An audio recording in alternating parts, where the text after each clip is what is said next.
Hello, hello, Jordan Chariton, live, rocking my hat. That's too big on me, but I think looks semi-decent.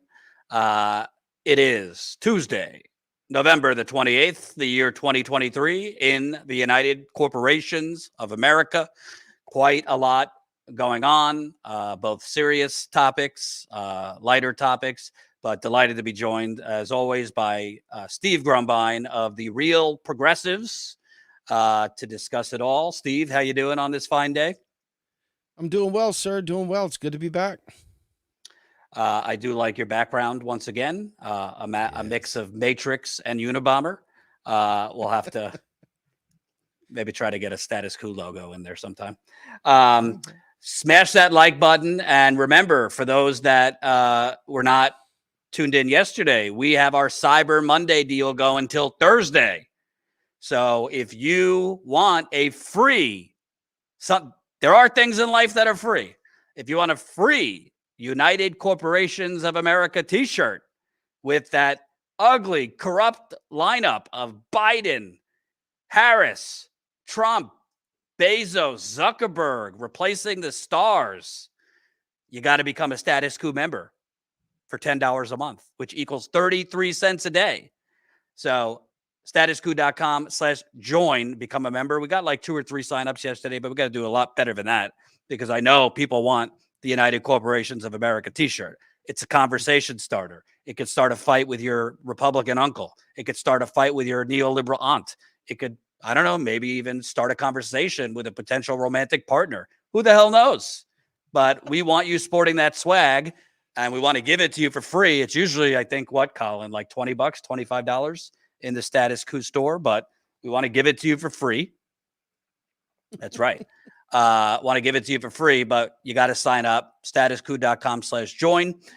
So without further ado, and smash that like button, let's start, obviously, the truce between Israel and Gaza, I believe, is going on for another day.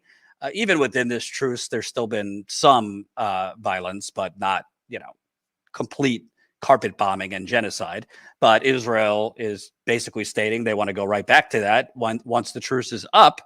But interestingly enough, I don't want to say the dam is breaking because it's a massive dam, which is the United States never, ever, ever, ever criticizing Israel and never, ever, ever even giving a hint that it will potentially pull the purse strings from Israel. But interestingly enough, Bernie is now kind of hinting that he might push a vote or force a vote, for those that know that reference, on conditioning aid to Israel. And even the Biden administration kind of gave a very, very pretzel twisted sort of answer on that. Let me first read the Biden administration. This was Jake Sullivan, who is the national security advisor to Biden. He was on Meet the Press the other day. He was, I guess, pressured from some Democrats who have expressed empathy towards Palestinians. Biden said at a recent media gaggle that the question of aid to Israel with conditions is, quote, a worthwhile thought. So that was the furthest Biden would go. It's a worthwhile thought, the topic of conditioning aid to Israel on their actions and whether they are violating international laws or committing war crimes.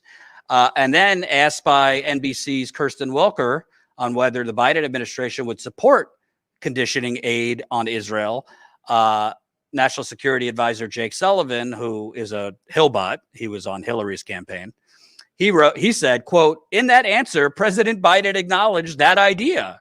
But he went on to say that his approach, President Biden's approach, which was high-level private diplomacy, has actually generated results. Steve, if that is not the most non-answer answer I've ever heard, yes, we acknowledge that the sky is blue. Yes, we acknowledge that weather is a thing. Yes, we acknowledge that thought. So Sullivan kind of acknowledged, sort of, that is, I guess, a public sentiment out there. And Biden called it a worthwhile thought. Bernie's going a little bit further. This is from The Intercept. Bernie may push vote on conditioning aid to Israel in the coming weeks. Bernie Sanders may bring a vote on conditioning aid to Israel in the coming weeks, he told The Intercept. Sanders spoke to The Intercept minutes before a Senate Democratic Caucus luncheon, where the question of placing conditions on $14 billion in aid to Israel is on the agenda. Yes, he replied gruffly when asked if there was a chance he would push for a floor vote. His comments come as the death toll in Gaza is around 15,000, with some estimating it might have exceeded 20,000 amid the temporary pause. So really all we got from Bernie was yes.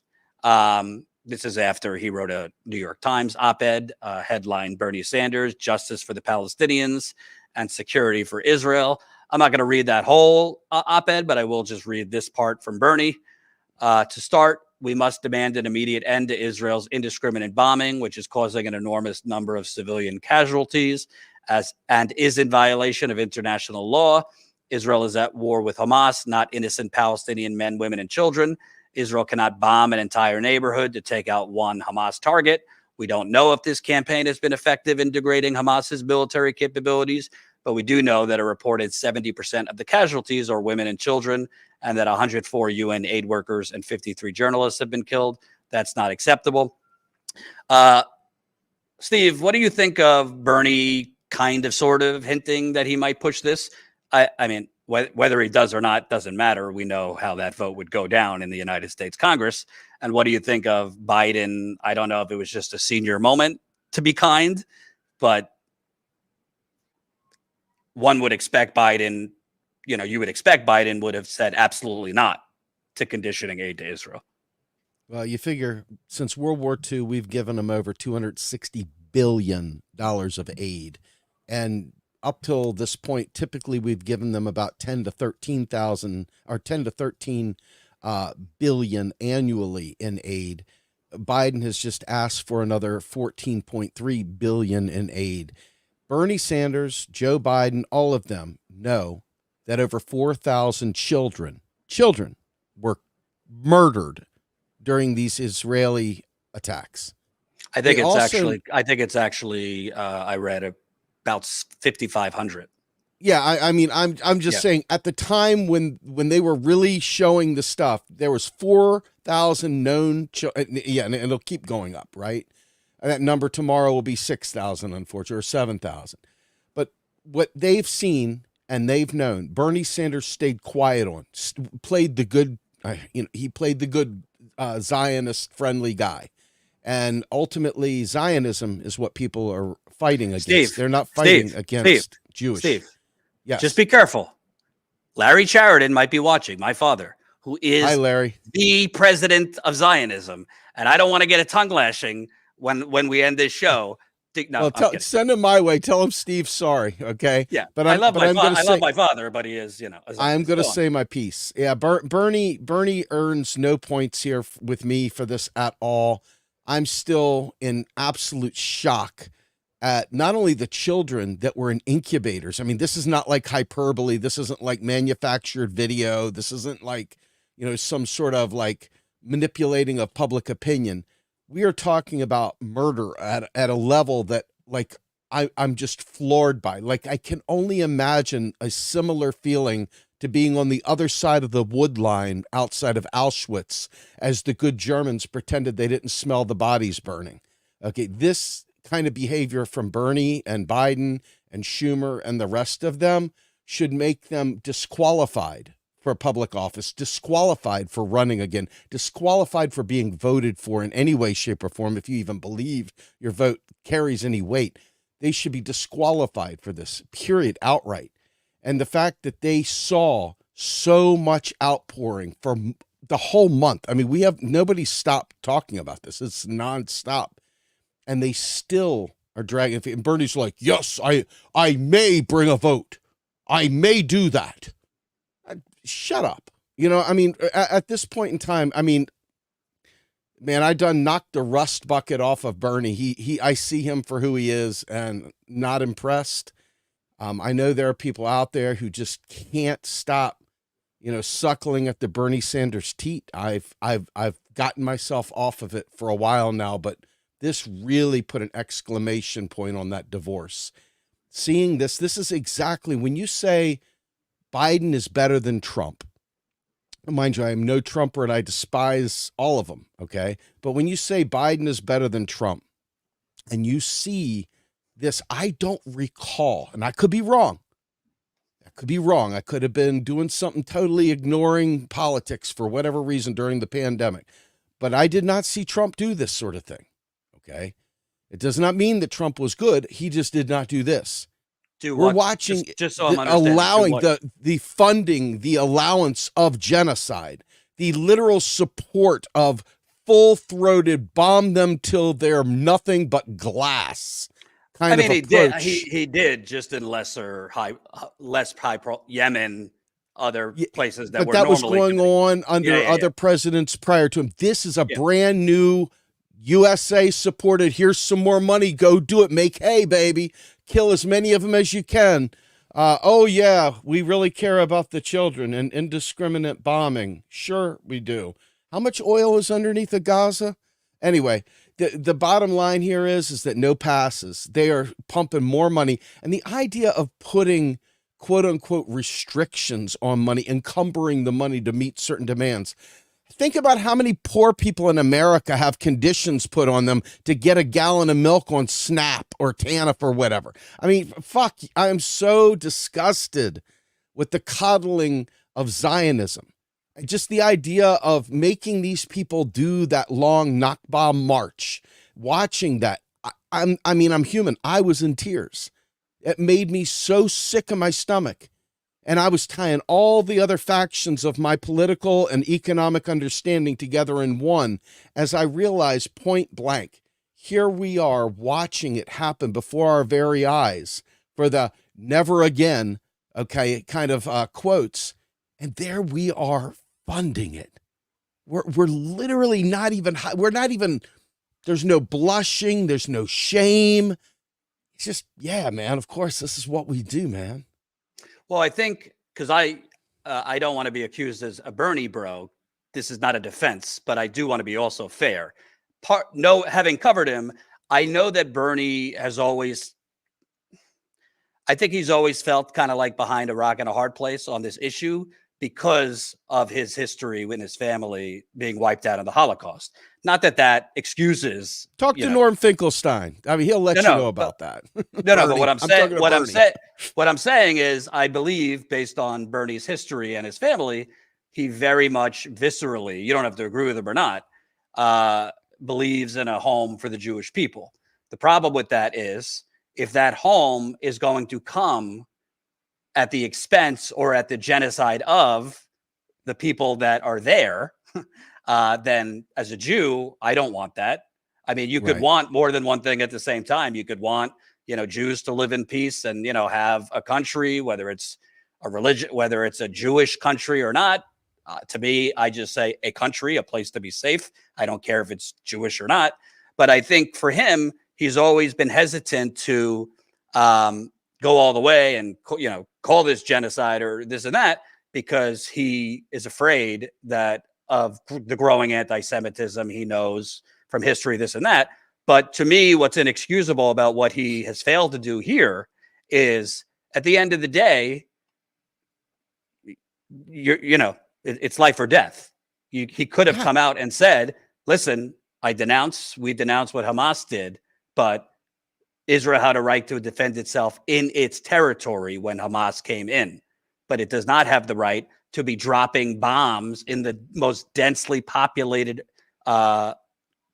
area on earth, as far as I know.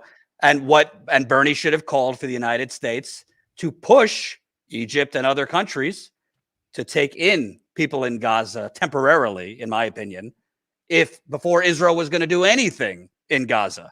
So to me, go ahead. I got a point to make, and I hope this comes off the way it is in my head, but I believe this from the bottom of my heart. Imagine somehow or another slaves digging holes between plantations, meeting together underground by firelight to talk about how they're going to overthrow the plantation system. And all of a sudden, they go out there and they kill the farmer's wife and the farmer's kid, and they hang the farmer up and skin and split him down the middle just to make a statement. Are the slaves that did that terrorists, or are they fighting for their freedom? See, I have a struggle That's with the this. I have a hard.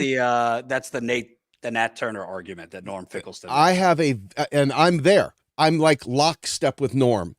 When I think about what I call freedom fighters, and when I think about what I call terrorists, and when I think about someone literally having their home taken right out from under them and given to some person from, I don't know, Oklahoma, that decides they want to emigrate to Israel and take on their right, and they remove a Palestinian from their rightful home in a area that isn't Israel's, that is part of a land that belongs to the Palestinians, and I see that happen, I think to myself, what would you do if you were removed from your home and given to some Joe down the street because he was born a certain religion or whatever? I would absolutely annihilate them.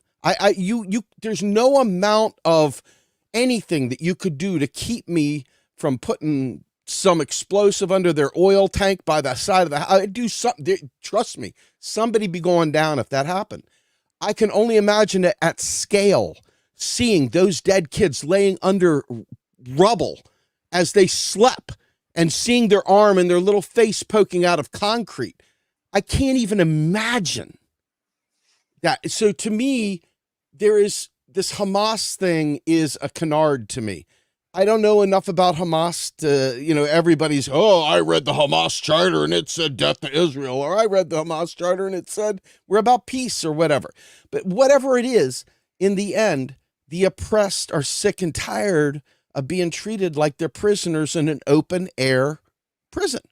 And when I see that, I say to myself, if someone did that on U.S. soil and we were doing that to them, let's say the Native Americans decided they had had enough of us doing whatever.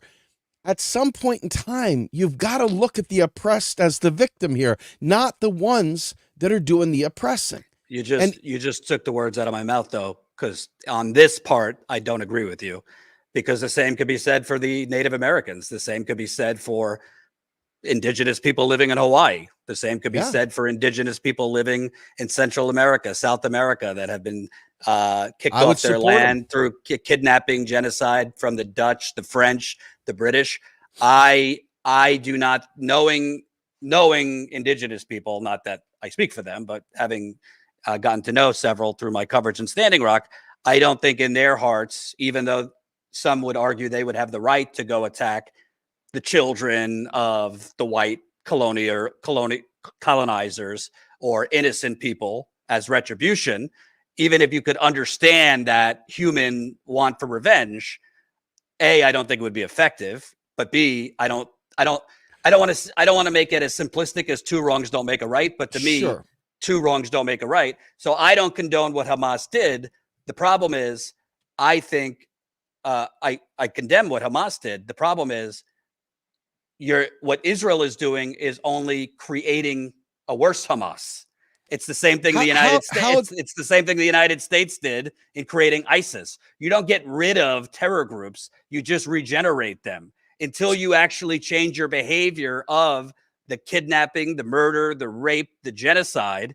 That's how you begin to make it, and reparations for the harm you've caused. But what Israel is doing, I mean, I've read reports, they've maybe killed like 1,000 Hamas soldiers. Okay, there's 30, 40,000 of them, and they're not, and a lot of them aren't even in Gaza. They're in Qatar and elsewhere. So really what they're doing is just slaughtering innocent people, because the truth is this right-wing radical government wants to take Gaza. Walk with me through this. What agency do the Palestinians have to exact their freedom? What diplomacy do they have at their disposal? Oh, no, I totally agree with you. I don't personally believe. I'm not even saying even if they are aggrieved, I don't believe the killing of innocents to respond to that is killing other innocents. I have a strong belief that ultimately the person that when you put your foot on someone's neck and their face is in the mud puddle and they're gasping for air, if they take a knife and they shove it in your thigh, there's nothing wrong with that at all. And they should strip you down to your bone. As far as it goes, when it comes to this stuff, I'm not part of their world. I can only imagine what it's like to have so little access to anything. And every time you bellyache, somebody cries and says, oh, they're going to try and wipe us out. And I mean, at the end of the day, they're living in a canard. Their existence is real. It's right here, right now, not in 1940, not in 1938, not in 1944. It is right here, right now. And so when you talk about the past, it should be informative of the present. That was horrible. Don't do it. Hey, how about this? How about genocide's bad? How about it just sucks? How about if somebody is being genocided decides they're going to kick your ass or hurt you or do something else, you probably earned it, even if it was wrong or whatever. My point is not whether Hamas is good or bad. My point is that what choices do they have?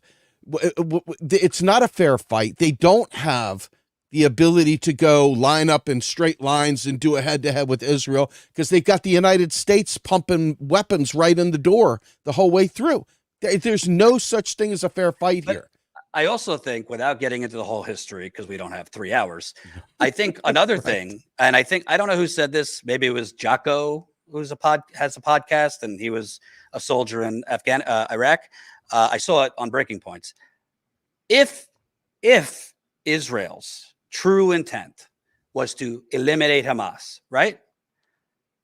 To me, I don't think you could eliminate Hamas, but how you would at least neutralize them if you want to protect your people. That is the Israelis. Your response should be to go into Gaza and flood them with humanitarian aid, win the people over, and show them we, as opposed to Hamas, because Hamas does steal a lot of money that is sent in from other countries, the UN, and we are here to help you. We are here to rebuild, frankly, schools and other structures we've already leveled. We are here for food, water, this and that, and we want to help you and turn the people. Not that Palestinians will forget, oh, you stole our land, but turn the people who are desperate, whatever it is, 60, 70% unemployment, famine, this and that, and get them to want to be on your side to eliminate Hamas or neutralize Hamas, whatever you want. But Israel doesn't want to do that because, to me, Netanyahu is corrupt, and part of this is to stay out of jail because he's corrupt, and he had some legal proceedings against him. But two, literally, these are fanatics who believe God gave us the land, and they want to kill as many of these people so that they can eventually annex Gaza, West Bank, and just make it all Israel, which I do not support as a Jew. I obviously, so to me, at the end of the day, this cycle is going to continue until Israel cannot do this with the unlimited check of the United States. The problem is, and I am Jewish. I don't think it's easy to call me anti-Semitic, Nope. But the reality is, this is just the truth. The reason Israel is a sacred cow in American politics is not only because of widespread American support among Americans for Israel, which is obviously taking a beating right now, but B, a lot of the biggest donors in America that have bought our government are Jewish and Zionistic. That's not anti-Semitic. That's just the facts. Literally today, you had Adelson, that was the ring that, for 20 years, every Republican, that was the first stop to kiss his ring. The Koch brothers, I don't know if they're Jewish, but there's a lot of wealthy donors on the Democratic side, Republican side. It's not only that they're Jewish, they are super Israel's awesome. And that's a big reason why. Remember this, when Hillary Clinton propped up Donald Trump, when the Clintons pushed Trump to run, when they thought they had Pied Piper, bam. Okay. There was a reason for that.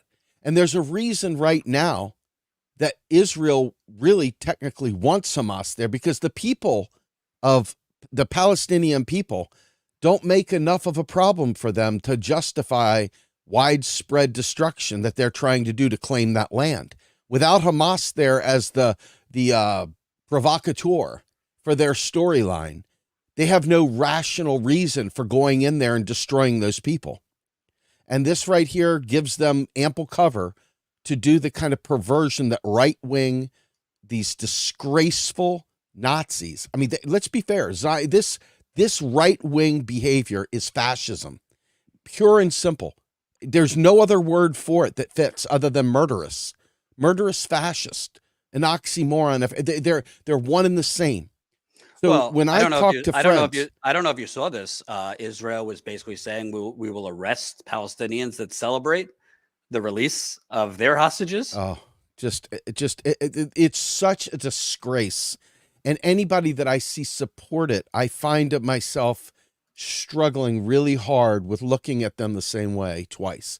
I've come to really think about all the lessons that we've learned throughout the course of our lives. I mean, I think every one of us has seen enough of those black and white films of Hitler, arm going off crazy. You don't know what the hell he's saying, but you know it ain't good.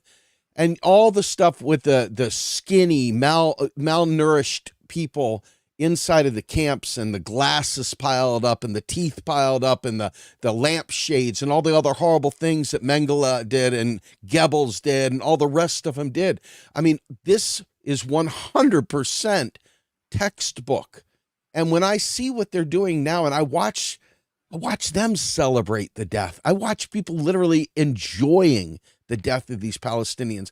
I've watched people in New York City on film sitting there screaming and yelling at Jews for peace, sitting there literally calling this, but you wish you were in Auschwitz, wish you would have been the one that died, and all this. And I'm like, what in the world is wrong? Holy fuck. Look in the mirror. Who are you? What in the world? And so you want to talk about like a little bit of steroids for anti-Semitism? That kind of stuff fuels people that don't know the history, that don't understand, that aren't really digging deeper.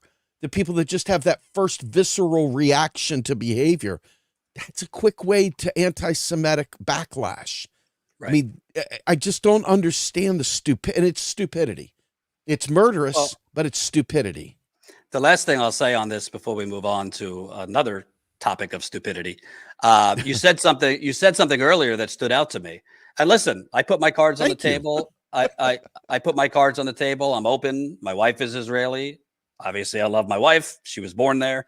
Her mother was born and grew up in Israel. I know people in Israel.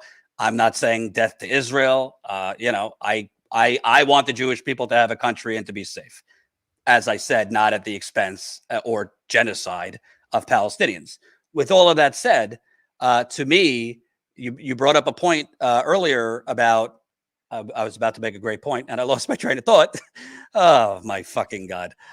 You brought up a point, yada, yada, yada. I lost it. Are you talking about the taking of the houses from Oklahoma? No, I got it. I got it. We put conditions in America on food stamps, everything. Yes. On benefits for poor people.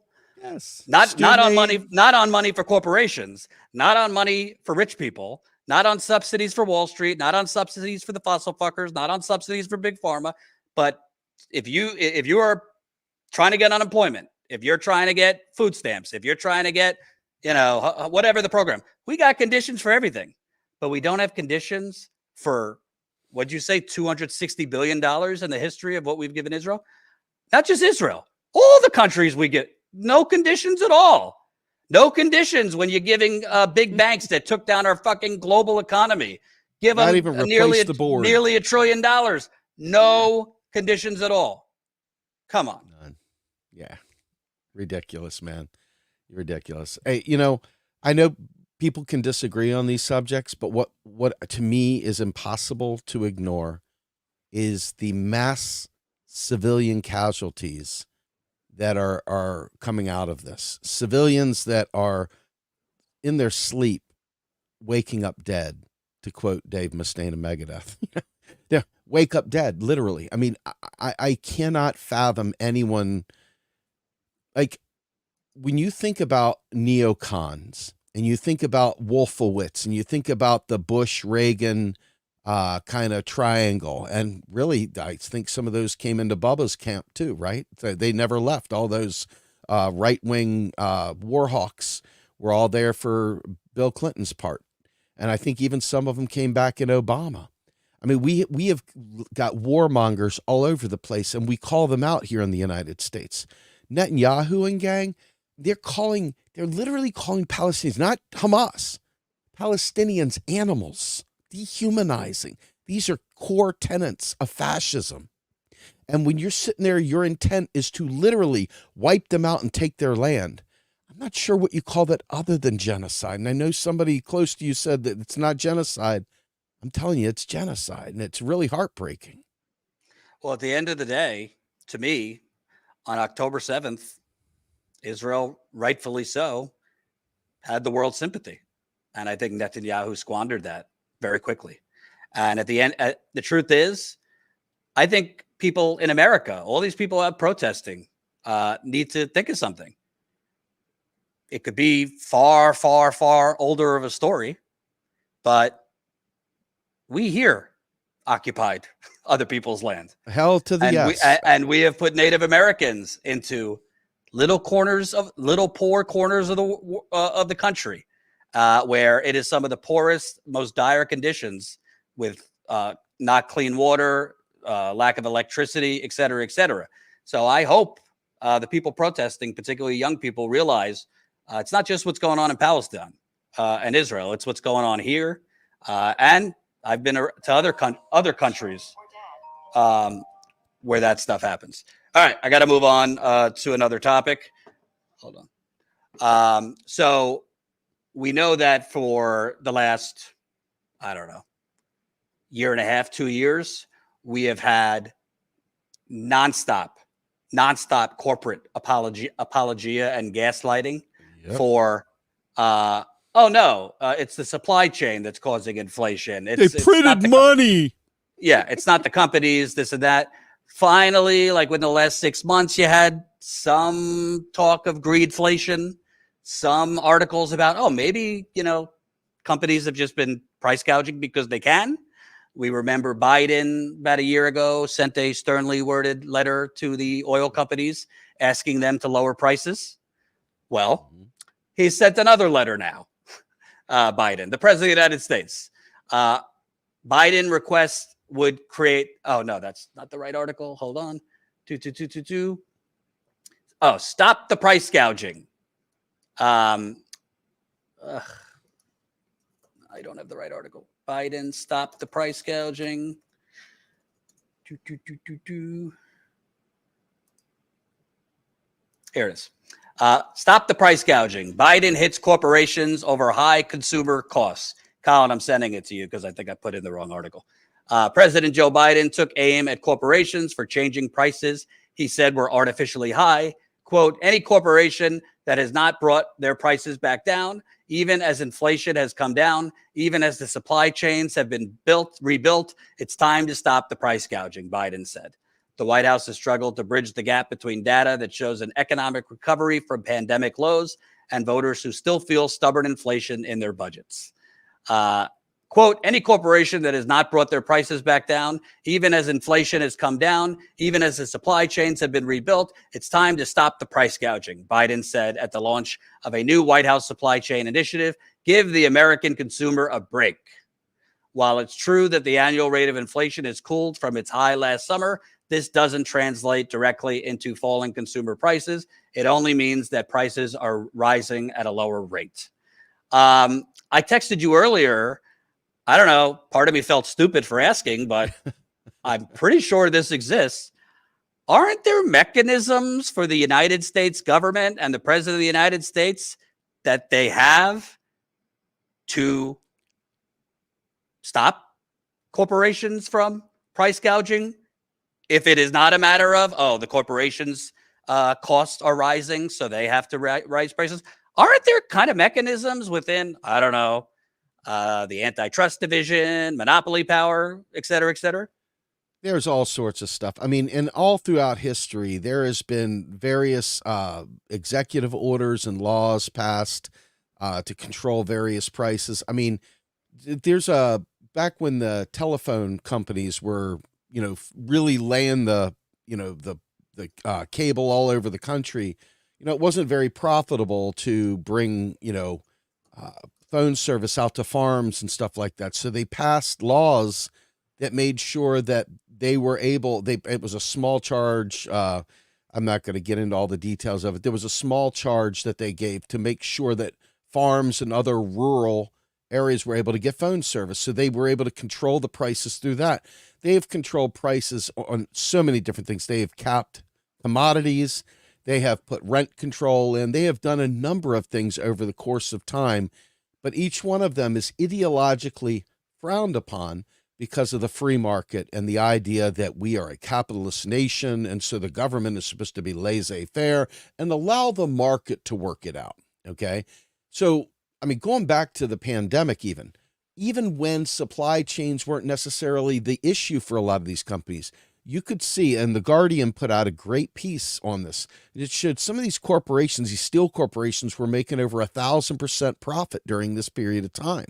1,000% increase in profit. So Isabella Weber, who is an economist who has been doing great work in exposing the greedflation, look her up, Isabella Weber, W-E-B-E-R. She has got great work that shows greedflation empirically. But not only do we know it's true, and we've known it's true for years, it isn't just now. What I believe, and you'd have to really smack me in the head with a baseball bat to make me think otherwise, the interest rate hikes are supposed to, quote unquote, bring down inflation. What the interest rate hikes did was provide massive amounts of money, new money, brand new money to people who already have money, the rich. Call it payola, call it a tribute. The rich got richer during these increases in rates. Now, all of a sudden, they're like, all right, you got enough payola. Okay, it's time for you to reciprocate by bringing down prices. And I think that conversation right there isn't said clearly enough, because that would make people lose their mind when they realize that raising interest rates doesn't really do anything to inflation. In fact, it's literally raising the cost of credit, which creates inflation. The idea, though, is that if we raise rates so high that people can't survive, they'll stop buying things eventually. That's the idea behind it. But in reality, people still need those things. So what do? They go deeper and deeper into private debt. And so the poor got even poorer during this phase. The rich got super rich during this phase, and retirees got huge bumps on their 401ks as well. Okay. So all this price gouging is literally that. It's price gouging, and it's been price gouging for a long time. Even the fuel shortages were intentional slowdowns in production. These were not, oh my God, whatever shall we do? The United States had reserves out the wazoo it could have always used domestically. Around the world, there's other places than the Middle East to get your oil. And they could have done a million things, but these prices are forward. They're bid out over the course of a year. So you're dealing with long-term pricing arcs before you end up bringing them back down. But in reality, almost all of these corporations, if you go out there and look, they did not raise people's wages. Wages did not go up. Now, there are some that went up with the union deals and so forth, but for the most part, wages have not gone up. Wages have not kept up with inflation. And so people are really feeling this. If wages went up commensurately with inflation, inflation would be a non-starter. Nobody give a shit about it. Yeah, okay, it looks weird to say I'm paying $5 for something I paid $3 for yesterday, but my paycheck is $1,500 instead of $1,000. So now, it works out for me. I'm not worried about it. This is the problem. People get freaked out over the word inflation, but it's really the lack of synergy between incomes and inflation, because all inflation is an increase in someone else's income.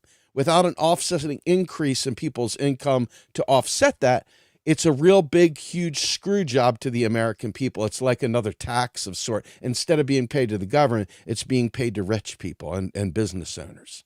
So Could it be something be done? Absolutely. Anytime they want, Congress could pass a law and say that any dollar of tax or any dollar of profit received that's not reinvested into the company above and beyond this threshold will be taxed at 120%. Easy. Easy to do if they could pass it, but they won't be able to pass it because they're full of Elizabeth Warren capitalists to their bones. I love markets to my bones kind of people. So the question becomes, who would even pass such a law? Biden given a sternly worded warning, a sternly worded tweet, a sternly worded, bumble on TV, whatever. It doesn't equate to law, but he could do something. They all could, but their goal is not to do something because their goal is to reinforce capitalism. Yeah. Well, there's another thing also. I'm not an expert on this as you are, but I am an expert in name an industry that the U.S. government doesn't give free money to. Amen. Banking, fossil fuel, pharma, farming, agriculture, tech. They all get free subsidies that they don't need. And in return, those executives pay off the government with lavish campaign donations. So if Biden really, and it would actually be popular, if he really wanted to do something, if he's not going to actually pull the levers of government on the things you talked about, but if he wanted to symbolically use the bully pulpit, get a hold of press conference tomorrow, name names of the big grocers that are still price gouging, even though their costs have come down. He could name big box retailers that are still price gouging. He could name, Fortune 500 companies that are price gouging to American consumers, that their costs are no longer meriting raising prices, and call on Americans. Hey, you have the power of the purse. You don't have to spend money at these companies. It would kind of be like, what FDR did, saying, I invite your hatred to the corporations and the wealthy. Would Biden do that? No, because the DNC would literally throw them overboard, because they are desperate for those same companies and executives to funnel them money for their Senate campaigns, their congressional campaigns, their governors races, and all the rest. So there is a conflict when you have a legally bought off government, should be illegal, that doesn't want to bite the hand that feeds you. But Biden could go out and run a populist, scorched earth, not a letter, but calling out names, naming names, and telling Americans to stop spending money if they don't have to at X, Y, and Z companies who are price gouging. Won't do it. But Biden isn't going to do that. I mean, for real, honestly, I don't even think at this point the Squad or progressives would do it. No, and the troubling thing, I wasn't sure if I'd be able to slip this in, but I think I found an opening. I watched Oppenheimer 5 times since Thanksgiving. I've literally watched it 5 times, 3 hours, 5 times. And I've really come to believe the one thing that came out of that movie was, if you didn't know your history, you would have no idea who the Democrats were and who the Republicans were. It was just one big giant power grab from unelected elites throughout the government. And when you think about our government and what its job is, I believe that its job is to literally sell us a tale, sell us a narrative, manufacture consent, like Noam Chomsky said. I think it's literally about giving us this fake yet believable world that people will buy into and do, but they're not there to serve us, period.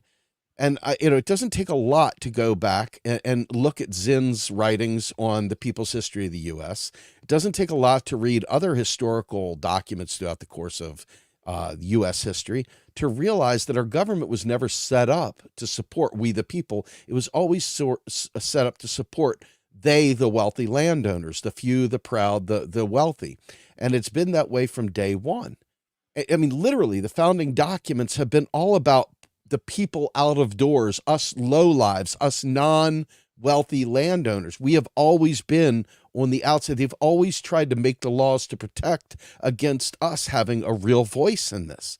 And they have inoculated themselves. They have insulated themselves. They have walled off all forms of agency for regular people other than the act of protest and organizing. But if you look, every time the people have come close to working together collaboratively to fight back, the United States government has had a McCarthy waiting to call people communists, to lock them up, to hawk them down, to stalk them, to beat them, to trash them. The Red Scare, going back to 1917, the overreaction with the Bolsheviks has never stopped.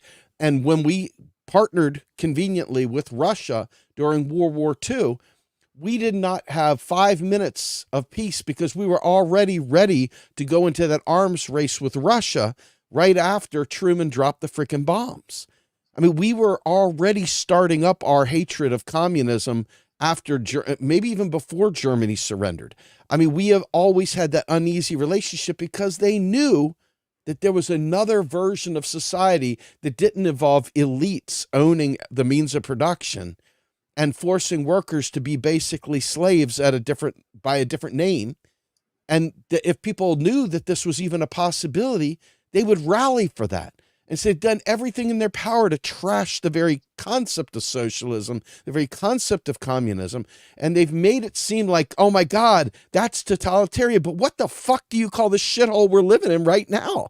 I mean, seriously, this is the essence of totalitarianism. We're given the fake belief that we have access and agency through elections. We fight tooth and nail. We door knock. We phone bank. We donate. We do all of these things in the name of something that when they get in there, they no longer serve us. They never did. It was purely manufacturing consent. And you can see that with the pull Biden to the left crowd.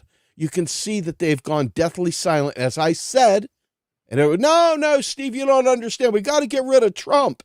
But I'm telling you right now, the damage done in the name of getting rid of Trump is not only in the inflation side, but it's also in the lives lost Palestinian side. It's also around the world, the Ukraine fight, all these different things. We unleashed the military-industrial complex. We unleashed the security state. We unleashed capitalism through the IMF and World Bank and all the other bullshit to enslave and use as pawns in a big, giant chess game of empire. And we have to literally wake up to that so we can fight back against the right thing instead of dinking and dunking around the edges and thinking that we did something by putting a I voted sticker on our forehead. And that's just my opinion. Smash the like button. We got almost 400 people watching, so we got to get more people to press that like button. More people that press like, the more people that will see this. Before we move on, I want to make another important point that kind of pierces or pops the bubble of like, oh, capitalism, oh, free markets, oh, greatest country on earth, freedom. Colin, put this back up. Headline, stop the price gouging. Biden hits corporations over high consumer costs. You know what that headline would be in Denmark, in Norway, in Finland, in civilized fucking countries that don't allow corporations to literally starve the people, don't allow corporations to rig prices,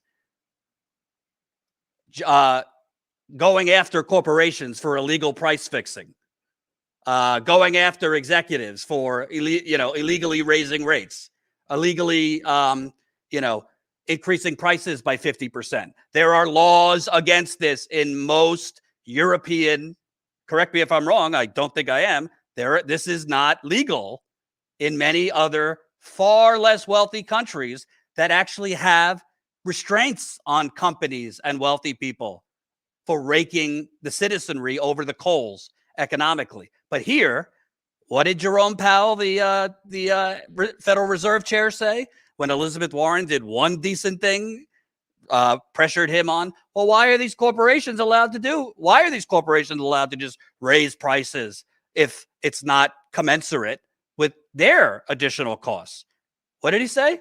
Well, wait, I think we have the drop. This is the bang up producing that goes on here at Status Coup. Hold on, I think I have it. They're raising prices because they can. They're raising prices because they can. Am I wrong? Yeah. This is illegal elsewhere. Yeah, because they can. Absolutely. I mean, think about this. You have a Congress that we had and I say we loosely because I assume that most people are Democrats or Green Party or independent, but they're left most on this particular thing. And when I think about that, I think you voted. Is anything you see happening look remotely like anything? And mind you, you had the Senate, you had the House, you had the White House. Anything remotely look like what you thought you were voting for? And I'm guaranteeing you the answer is absolutely not. But for those hard-heads out there that want to keep holding on, believing in Santa Claus, the Tooth Fairy, the Easter Bunny, etc. Just keep watching. Nothing that you care about is going to happen. In fact, you think about the Unaffordable Care Act. You thought you were getting universal health care. What you did was make sure you have a never-ending subsidy to insurance companies. So the very idea of Medicare for all, which would get rid of insurance companies, is antithetical to the entire ACA. The ACA was a neoliberal cash grab. It was a public-private partnership. It was one more screw to the American people. And there is literally more pain and suffering. I'm telling you right now, I think I went to the doctor more previously, before the Unaffordable Care Act, than I do now. And now I'm like literally pushing off massive treatment that I need for a number of things. I literally can't fucking afford it. And I know I'm one of many millions of people that are in the same boat. So this whole idea that you voted for these guys and they're going to do great works, when they had a supermajority, they gave the American people the middle finger and said, hey, yo, fuck you. And they meant it. They meant it. And people would say, hey, thank you, sir. Can I have another? Vote for Joe Biden. Double plus good. And I mean, I'm telling you right now, the brainwashing is so severe, so deeply entrenched, that the idea that you didn't get anything you asked for, but yet you feel like you won, you got to question your sanity there. You got to question, what is the disconnect between yourself and reality that allows you to keep drinking that Kool-Aid? Well, I also think, and I think the Democratic Party and the Morning Joe crew, that I believe is very symbolic of a lot of these upper middle class wine mom Democratic Party voters. I think what they don't understand, the people right now that are choosing not to vote for Biden, including a lot of Arab Americans, including a lot of young people, including a lot of Black Americans, including a lot of Hispanic Americans who are Hispanics have been moving to the Republican Party, shockingly, for the last 5 to 10 years. I think what they're not realizing is a lot of these same people held their nose and voted for Biden in 2020, including yours truly. And I got a lot of shit for it. I didn't tell other I don't tell other people how to vote. I was honest about what I was doing. I gave my reasons. You're a good man. People wanted to, give me a little, I love those people. No matter what I tweet. Well, you voted for it. Okay. But the point is, I think what they're not realizing is the very people who held their nose did so because the Democrats and Biden said, not only get rid of Trump, but build back better. They promised not only get rid of the, orange fascists, right? But we're going to provide better. There was an implicit promise. He didn't make many promises, but he did promise a $15 minimum wage, which at this point is a non-starter anyway. We have to start at $25, $30.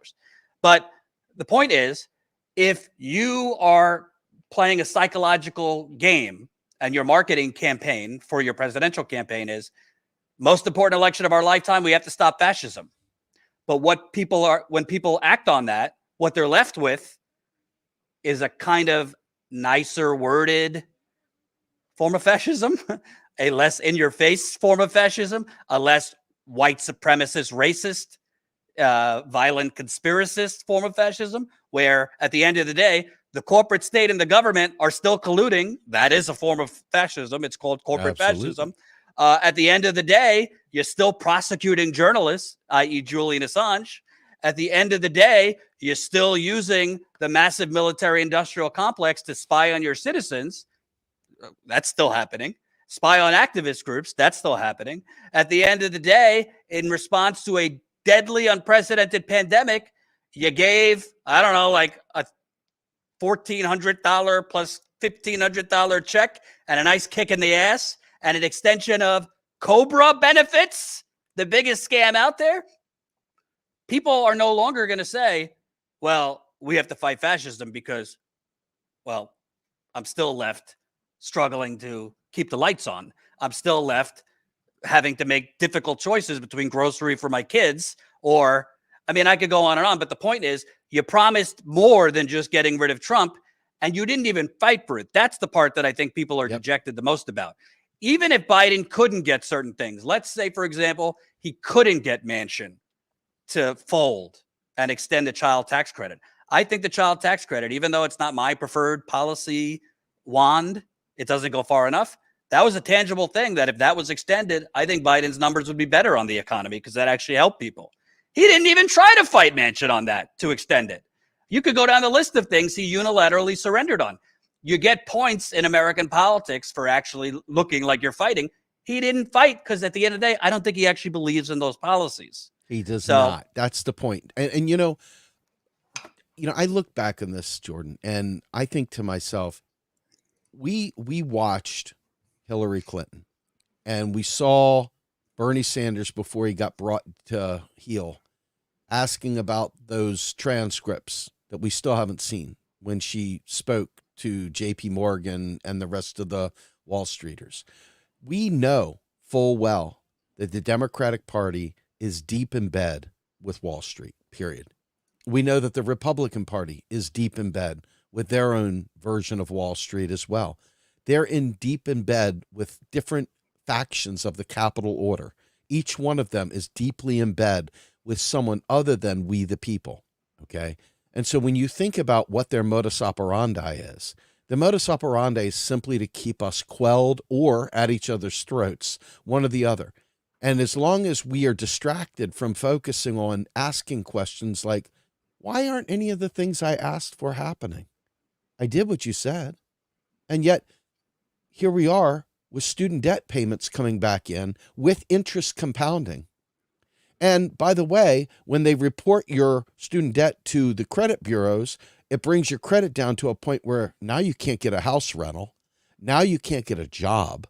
Now you can't pay your student debt back. Now you're one of those people in the street. And oh, by the way, they got Tent City in Oregon and San Francisco and all the rest of the places. Don't worry, you can get a job making $100,000 living in a tent.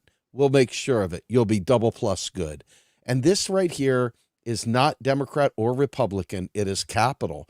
Until we refocus ourselves on this and understand, I got an MBA. The hardest thing for me to have done was to unplug from everything I learned. Folks, a Master of Business Administration is pure 100% brain melding with the capital order. It is literally telling you how to be a good capitalist. That's it.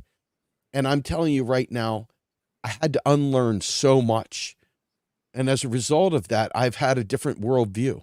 I hope that people take a moment to think about what they thought they were doing and what they actually got, and really ask themselves, why do you think that is? Why do you think it is that a country that creates its own currency would rather leave its population drowning in compounding interest debt for student loans, for the elderly who had to go back to school after the great financial crisis and had to pick up all that student debt just to reinvent themselves to have a job? Why do they want that debt to be strapped on? Biden was given from the debt collective an executive order that had been airtight, run through the gamut of legal scholars. It would have passed muster. It would have wiped out all student debt. No problem at all. Could have instantly done it. Instead, Joe Biden decided he was going to try and pander to Republicans. Why? Because he knew that if he did that, that they would literally kill it for him. So he didn't have to do the work. He could, A, look like he did something, and B, not really do anything at the same time. Because it's all about manufacturing consent, playing to one constituency, playing to the other, and in the end, doing the exact thing you were always going to do, which is let the fucking things come back on people's head. And this is why the inflation today hurts. This is why the price gouging hurts. Because out of nowhere, somebody suddenly has a $600 monthly bill that they haven't paid in 4 years. You got to ask yourself, why didn't the world go bankrupt when you didn't give those $600 checks all those years? Why? Because the government itself is the one that did it. This money is just literally fattening up these loan servicers, these middlemen that skim a little bit off the top, send the rest to Treasury, and they purge that, they delete it. It's just like a tax. So I think that you got to really take a step back. I'm begging people, wake the fuck up. Stop buying into the charade. And if you must buy into the charade, at least hold the fuckers accountable. Stop making excuses for them. Stop being feckless. I don't want to cut you off, but I know you got to go soon. Do you have time? Do you have like 3 minutes for one more topic? Yes. All right. I want to bang this out quick because this is important. The House GOP is going to hold hearings on Social Security death panel. MAGA Mike Johnson, the new speaker, and his fellow Republicans desperately want this commission to give bipartisan cover to benefit cuts, said Social Security Works. Republican-controlled House Budget Committee is set to convene a hearing Wednesday, tomorrow, to examine legislation that would establish a so-called fiscal commission for the U.S. debt. Oh, the U.S. debt, the debt that they love to explode, even though it's not real. A proposal that critics have called a Trojan horse for Social Security and Medicare cuts. Speaker Mike Johnson, a longtime proponent of Social Security cuts, described such a commission as one of his top priorities after winning the gavel last month, and right-wing organizations such as the Koch-connected group FreedomWorks have endorsed the idea. A fiscal commission of the kind backed by congressional Republicans and some conservative Democrats, including Manchin, would be tasked with analyzing Social Security, Medicare, and other U.S. trust fund programs, yada, yada, yada. They want to do a commission so that they could have fiscal discipline, i.e., further push cutting Medicare, Social Security, and all the rest. Steve, I know it's really unfair to ask you for a few minutes when you have to go on this topic. Let me rock this fucker out. Let me give you the home run ball. First of all, we could eliminate FICA altogether. Fuck raising the cap. We explain what that means. I'll take us on that. So the FICA is the tax for Social Security. Okay. When they wrote the Social Security up, when FDR put Social Security out there, he intentionally made it look like you were paying into it. Why? Because you would be that much more unwilling to give it up, because after all, you paid into it, so you deserve to get out of it, right? It's just another tax. And those taxes are deleted just like all taxes are. If you don't understand this, come check me out. I'll talk to you about it. I'll spend as much time with y'all as you want talking about it elsewhere, because I know that Jordan has other things to talk about, but this is important. Excuse me, Steve. I just want to make clear to people. If you want to check Steve out, you need to go subscribe right this minute to Real Progress in Action. Real Progress in Action. Don't subscribe after the show. You got to open up another tab and hit that baby subscribe. We've got 430 people watching. Subscribe to Real Progress in Action, where you could learn all this and much more. Go ahead. Yes. So ultimately, FICA is just another tax that is purged. It's deleted from the system. When the government spends money into existence, it taxes it out of existence. However, there's like a turnstile. If like you have those hoses in your road right in front of your house where they count the number of cars that come across, right? What do you do with the number of clicks that go across? Absolutely nothing. It's the same thing as FICA dollars going across. The government creates that currency out of thin air by law, okay? And so FDR, when he did this, made the gamble that it would be better to tell the lie that your FICA dollars are paying for Social Security than it would be to say that the government is going to provide social welfare for you for the rest of your life. Because ultimately, the banksters and the rest of the fuckers don't want you to understand that the government owns the patent on the dollar, creates dollars out of thin air when it spends. It issues instructions to the Fed. Hey, go ahead and mark this account up 10, mark that account down 10. There you go. Fed does exactly what it's ordered to do, sir. The Congress could literally force a zero interest policy. They could literally force all this stuff. They could. So in other words, when it comes to Social Security, they're talking about cutting it because they're trying to act like it's costing people money, like this is bankrupting our nation, these entitlements, blah, blah, blah. Nothing other than idiocy could bankrupt our nation. We literally create the money out of thin air. We don't borrow it from anyone, okay? So here you go. If I lose my Social Security, I will die. You're right. They know this, okay? The bottom line is that all that Social Security Trust Fund does is it has that tally stroke of the number of cars that went over the speed bump to say, yep, keeps track of that.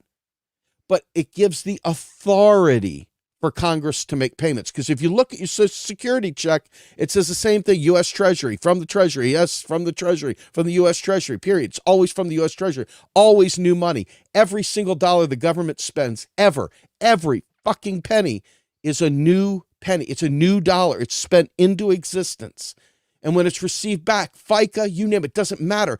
It's taxed out of existence. It's gone. It doesn't exist anymore. So when they tell you they got to cut because Social Security Trust Fund is running out of money, they're literally lying to you. What they're saying is that there weren't enough cars that ran over those speed bumps and tickering it up the thing. But that's only for the authority with a simple change of wording in the Social Security law, taking away, like Medicare, the Medicare Trust Fund or Medicaid, literally doesn't have this. So it could go bankrupt, but they would still keep making payments. Social Security has this one thing in there that gives the authority to the trust fund to authorize payments. If you change that one wording, you fix Social Security forever. It is literally no new money. There is no 1919 hay penny from your grandmother in the Social Security Trust Fund. Every dollar is new money spent. And if you remember this, and you don't flush it out of your brain as soon as you go listen to Jimmy Dore talk about Bitcoin or somebody else talk about some other lunatic fringe thing, if you remember this and you hold on to it, you'll be able to see through the bullshit. When you listen to the news, you'll be able to say, I know they're lying. I know they're fucking lying to me. And when you see somebody saying, oh my God, how am I going to survive? They haven't given us a cost of living increase. And you hear them say, well, we need to privatize Social Security. That, once again, is the libertarian strain of this government. It is the Reich wing of our government, the neoliberal push to privatize the commons and get rid of the public. This is a fight that has been going on tooth and nail since the days of FDR. If you look all through the history from the 30s, 40s, 50s, 60s, 70s, everything has been about mass privatization. We have been on a war of privatization. Never, ever take your eyes off of that, and you won't be misled. As long as you focus your eyes there, the intent is to privatize, to take away any kind of public ownership and to give it to private oligarchs to make the rules and just strip government of any way of supporting we the people. But if you understand the way the monetary system works, if you understand the rules of a fiat currency, you have enough information to be able to organize and fight back. If you don't flush it down the toilet, go to the next alt media thing and go, they said printing money causes inflation. As long as you don't do that, you're good to go. But if you do that, you're going to be just as lost in the sauce as every other person out there. Hold on to the knowledge, dig in, learn, and let's make some shit happen. Anyway, that's all I got. Steve, tell people where they can find more of your knowledge.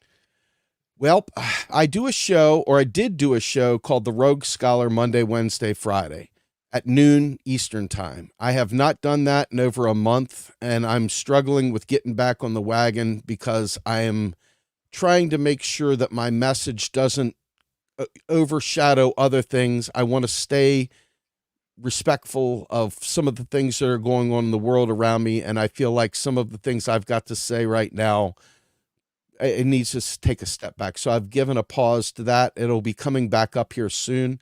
Every Saturday at 8 a.m. Eastern Standard Time. You don't have to be you can get it anytime, but we release a podcast called Macro and Cheese.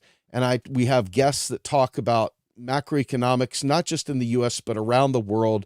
We discuss empire. We discuss the way the monetary system is used to keep the global South down. We use this to talk about Russia. We use this to talk about everything, the EU, United States politics, the whole enchilada. So please check it out. It's worth your time. And Jordan, thank you so much for giving me the Vine. I really appreciate it. Absolutely. And everybody, remember, go subscribe. Real Progress in Action is the channel. That's where you can find Steve and other work from Real Progressives. They do, like Status Coup, a lot of work that will not go viral. That's not sexy, but is actually going to teach you and inform you of all the rot, corruption, and misery happening in the United Corporations of America. Thank you, Steve. Thank you, sir. Have a good one, y'all. And don't go anywhere. We have a couple public service announcements. Remember, folks, Thursday, if you are a Status Coup member, Thursday night, 7 o'clock Eastern time, 4 o'clock Pacific, we will have our monthly members call through Zoom. That's statuscoup.com/join to become a Status Coup member. Once you become a member, you will get, well, Thursday night, you will get the Zoom link to join the members call. We usually send the link out about a half hour before the call. So if you're on the East Coast, you'll get the Zoom link around 6:30 Eastern. If you're on the West Coast, you'll get it, whatever that is, 3:30 Pacific. I forget Central and Middle and Mountain Time, but you get the point. Also, we have a Cyber Monday deal going on till the members call on Thursday. So if you sign up before the members call on Thursday as a Status Coup member at the $10 a month level, that's 33 cents a day, you will get a free United Corporations of America t-shirt. That is our shirt. I think it's normally $20-25 in our store. That shirt has Biden, Kamala Harris, Mark Zuckerberg, Jeff Bezos, Trump in place of the stars on the flag. So you'll get the free shirt. If you sign up as a member, make sure to email us at info@statuscoup.com, and Colin will do everything and get you the shirt. So that's it. Become a member, statuscoup.com/join, $10 a month. And also, if you're new here, that membership is how we fund our on-the-ground reporting. You saw us on the road covering the United Auto Workers strike. You've seen us on the road in Flint, in East Palestine, in Atlanta covering Cop City, John covering all the Israel-Palestine protests. We want to continue into next year being on the ground as much as we can. As far as I know, there is no other independent outlet on the ground as much as us. It's expensive. It's expensive to provide on-the-ground reporting, to pay for the flights, the hotels, the rent-a-cars, the reporters, the cameramen. So please support us, statuscoup.com/join. That would be a gift for the holidays, to have more people supporting our on-the-ground reporting. I think that's, super chats. Nadia, $10. Christians need all Jews to return to Israel to bring the end of the world, end times, and bring Jesus back. Second coming, according to their prophecy, is a big factor in USA support for Israel. That is true. That is very, very much dogma of Christianity. I am a new $5. Thank you. Thank you, Big Dumb Animal, $4.99 super sticker. Appreciate the super chats. And you could donate at any time to help support Status Coup. That's statuscoup.com/donate, statuscoup.com/donate. I believe John will be live tomorrow night. Is that right, Colin? I forget. Yes, I forget what time exactly, but yeah, tomorrow. I think it's around 6 o'clock Eastern time. John is going to be live. There's the big holiday Christmas lighting in New York City. He's not going to be live to cover the Christmas lighting. There is expected to be protests for the Christmas lighting, Palestinian protests, pro-Palestine protests, and disruptions to the Christmas tree lighting ceremony. So we'll be live for that. But I think I'll be live before that. So we'll figure it out. I'll be live normal time, 5 o'clock Eastern, and then we'll be live from the Christmas tree protest. Thank you so much for watching. Please sign up as a member, statuscoup.com/join. Before I go, let me give a shout out. We did get 2 new members. Welcome, Steven, signed up as a Status Coup member. Tony signed up as a Status Coup member. So that's 2 members today. You will be getting free United Corporations of America t-shirts for your membership. And I hope we got a lot more of you to sign up so we could build and become even stronger going into 2024. Have a good night.